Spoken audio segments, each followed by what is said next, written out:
Hi, I'm Brandon Neild, meteorologist and campaign consultant. I'm a graduate from Florida State University with degrees in meteorology and information technology, as well as a minor in political science. And I've learned over the course of my studies that, believe it or not, weather plays an impact on voter turnout during the elections. It can easily determine who comes out and in what numbers. Consider the election of 2000, where only 200 and some votes separated George Bush and Al Gore in the state of Florida. Had 300 fewer Republicans showed up that day because of inclement weather, well, we'd be living in a very different world today. So I've put together this mock broadcast based on the 2008 elections. This is what's going on. We've changed the weather from fall of 2008 to the summer of 2009. We're considering all else is staying the same. All the polling factors were the same the night before, opinion of the candidates was the same. Just the weather has been changed to affect how voters will come out. And we've put together a mock forecast for you to look at. So I invite you to sit back and take a look and enjoy and see how things might have turned out slightly differently in 2008 had this election been held in the summer of 2009.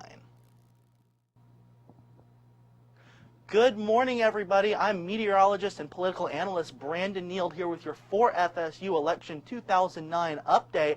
Let's take a look right now at the big board. We're going to take a look now at how weather can have an impact on voting. But in order to do that, we need to get our bearings. And we're going to take a look at some recent polling trends. Take a look here. This is the red and the blue states. This is where Senator John McCain is polling well ahead in the red, and Senator Barack Obama is polling well ahead in the blue. As you will see, 278 electoral votes if Senator Obama pulled all these states. That's past the magic number of 270 needed to become the next president. So if John McCain is going to win today, he's going to have to make some headway in some of these states. Now, let's take a look at these purple states. Florida down here, once again, is the big one, 27 electoral votes. Look at these numbers in the east, 20 in Ohio, 13 in Virginia, 15 electoral votes in both North Carolina and Georgia. But as we look out west, the Republican strongholds of Montana and North Dakota, only 3 electoral votes each, but Senator Obama has made some major headway in these states in polling lately. But look at this, 10 electoral votes in the state of Arizona. This is Senator John McCain's home state, the state he represents in the Senate. Yet, Senator Obama has made some major headway here. And then 11 votes in Missouri. I put it in yellow because it's in a deadlock tie right now at 49% each for the two candidates. So what are we going to look for as far as voter impact is concerned? Well, we're going to be looking for first-time voters. These people can be highly influenced by the weather.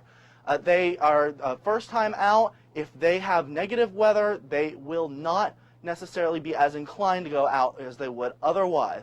The elderly can be impacted by these high summer temperatures, keeping them at home and away from the polls. And then our rush hour voters, our blue-collar voters who vote either on the way to or on the way from work.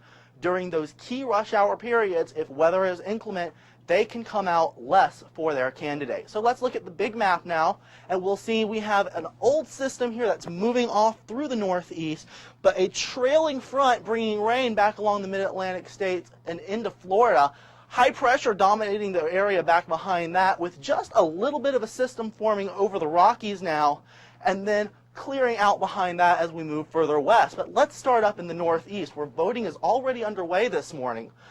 This old system is moving out. Of course, this is a bunch of blue states in here. Rain can only do so much, but if you look right down here, Philadelphia, you'll notice, got a little bit of rain this morning. Before voting started, though, that could negatively impact voters had it come during the election hours, but looks like that will hold out well for Senator Obama as it's clearing out now. As we move to the mid-Atlantic, we will see showers this morning over Cleveland. That could be a huge factor for John McCain to win this swing state, as those urban voters may be staying at home during the rush hour for those storms. Meanwhile, back here, Virginia Beach, Norfolk area, where there's a major naval station, raining today, could continue through much of the afternoon hours. That could keep the military vote at home, something that military veteran John McCain is relying heavily on during this election. So, moving to the southeast now, we will see here in Florida, we've had a little bit of a cool front come through, an unseasonable one for July. Warmer temperatures to the south, slightly cooler to the north, but rain across the panhandle, an area that John McCain needs in order to win this election in the state of Florida today. But we'll see, the one speck of blue down here is Tallahassee in Leon County. They got some rain this morning during the rush hour, so that will be a negative factor for Senator Obama. But looking back towards Duval County, Jacksonville, that's a big Republican area, a key place for John McCain to pick up today. And you will see, despite the fact this little system is moving through, they have remained mostly clear. So things are looking well for Senator McCain right now in the Sunshine State. Will it stay in play later today, however? Let's move on to the Deep South.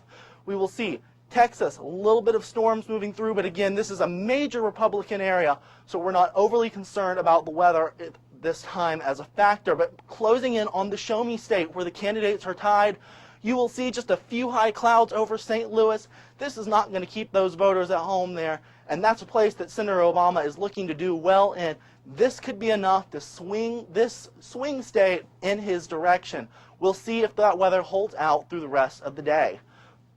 Bringing it back to the Midwest now, you'll see just again some of those high clouds, some showers and thunderstorms as you get back towards Michigan as this old system moves out, but generally clear in this mostly blue state area. But it's important to point out here we have a major Senate race going on in Minnesota right now.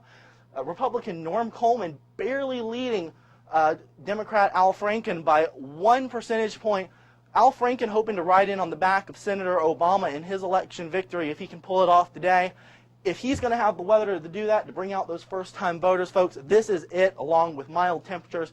It's going to make this a huge opportunity for him. Out west, again, clear conditions for most of the west, but looking back over here, we will see in the state of Colorado, eastern Colorado, we have some storms forming, moving south. National Weather Service calling for a chance of severe weather there this afternoon. If that pops up in the major metro areas, in Colorado Springs, Boulder, Denver, then that could be a major factor for Senator Obama. This is a blue state. John McCain has to pick up a blue state if he's going to win. This could be where weather plays enough of a factor that he can maybe do it. But let's take a look at the we're taking a look at the precipitation forecast. Here's this old front moving out now, this old system, but look at this, the showers and thunderstorms of the afternoon that pop up in Florida. That will be the key to the Sunshine State, where and when those thunderstorms pop up. If they stay in the urban areas, Tampa, Miami, Fort Lauderdale, Orlando, that will negatively impact Senator Obama. If they move towards the southwest portion of the state or towards Jacksonville, however, that could be huge for Senator Obama, negatively impacting Senator McCain, and could tilt this state back in that direction. So, looking at the temperatures right now, we'll put this map into motion and we will see it is going to be a hot one today out west. We're going to put these highs in place for what we're going to see throughout the day. And look at this, 112 in Phoenix, 100 in Dallas.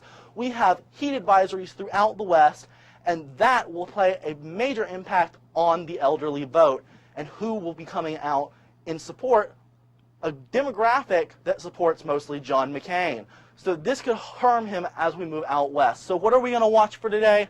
We're going to be watching for three things. First, rain in the east. Will the rain hold up at the Norfolk Military Base? Will the rain hold up in Cleveland? Storms in Florida. Where, when, how hard? Wherever they are could be a big impact on who wins that state. And finally, is Colorado back in play? If John McCain is going to win this overall election due to factors of weather, there in the Rockies is where it's going to happen. I'm meteorologist and political analyst Brandon Neild. Stay tuned with us today for all of your election coverage, and join us again tonight for your complete election wrap-up and results.